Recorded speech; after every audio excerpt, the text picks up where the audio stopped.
Hello friends, সবাইকে আমার ভালোবাসা ভরা নমস্কার জানিয়ে শুরু করছি নীলিমা রেসিপির আরেকটি নতুন পর্ব। আজ শেয়ার করব ছানার ভাজা মিষ্টি, বা বলতে পারেন ল্যাংচারি মিনি সংস্করণ।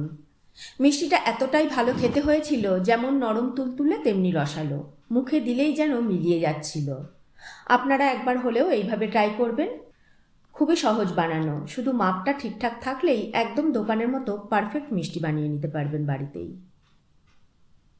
এইরকম সব ইউনিক রেসিপিগুলো খুব সহজেই বাড়িতে বসে শিখে নেওয়ার জন্য সাবস্ক্রাইব করে নিন নীলিমাস রেসিপিস চ্যানেলটিকে।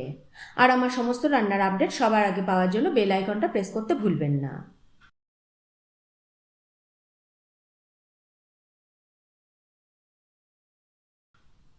আমি এখানে 1.5 কেজি দুধ জ্বালিয়ে ভিনিগার দিয়ে কাটিয়ে ধুয়ে জল ঝরিয়ে রেখেছিলাম, যাতে আমাদের সময়টা কম লাগে।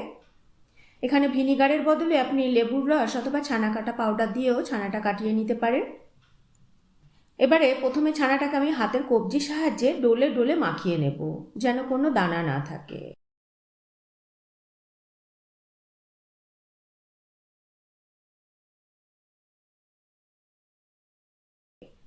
সময় নিয়ে বেশ কিছুক্ষণ ধরে ছানাটাকে মাখিয়ে নিতে হবে।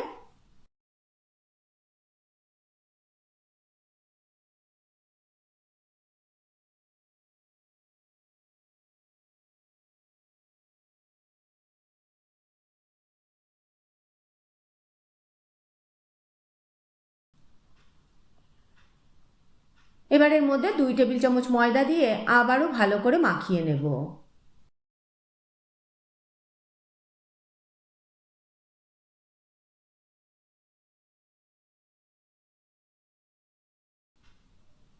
এবার এর মধ্যে গন্ধের জন্য 1 চিমটে এলাচ গুঁড়ো দেব, আবারও চটকে চটকে মাখিয়ে নেব।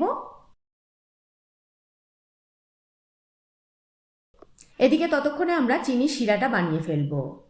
কড়াইতে 1.5 কাপ চিনি দিয়ে দিলাম।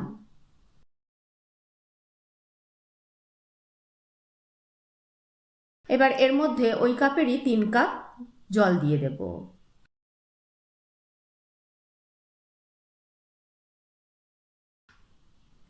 এবার 2টো এলাচ ছাড়িয়ে দিয়ে দেব, ভালো করে ফুটিয়ে নেব। এদিকে ততক্ষণে শিরাটা হতে থাকুক। ছানাটাকে আমরা রেডি করে নেব। ছানার মধ্যে 2.5 চামচ চিনি ও 1/4 টিস্পুন বেকিং সোডা বা খাবার সোডা যেটাকে বলে, আর 1 চামচ ঘি দিয়ে ভালো করে মাখিয়ে নেব।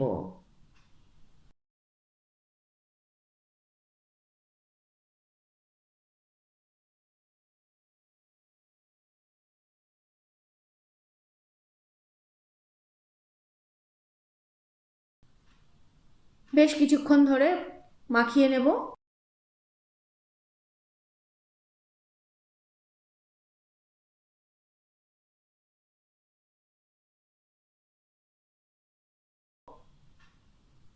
এবার অল্প অল্প করে হাতের মধ্যে নিয়ে ছোট ছোট নিকুতির মতো সাইজের মিষ্টি বানিয়ে নেব।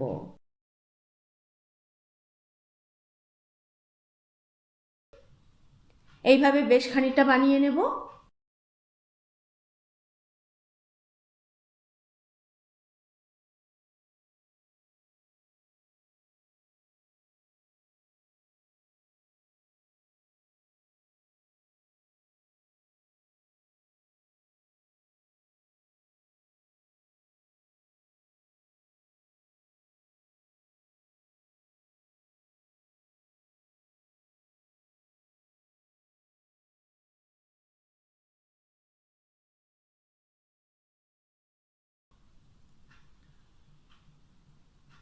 এদিকে তেল গরম করতে বসিয়েছিলাম, লো হিটে রেখে দিয়েছি।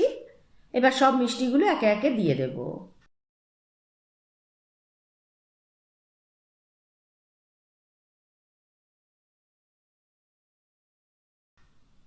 সবগুলো দিক লাল লাল করে ভেজে নেব।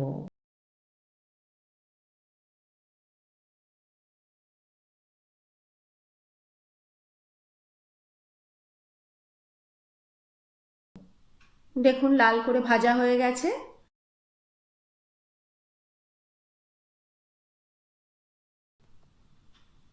এবার তুলে চিনির শিরা যে কড়াইতে বানানো আছে সেখানে দিয়ে দেব। এইভাবেই সব মিষ্টিগুলো আমরা রেডি করে নেব।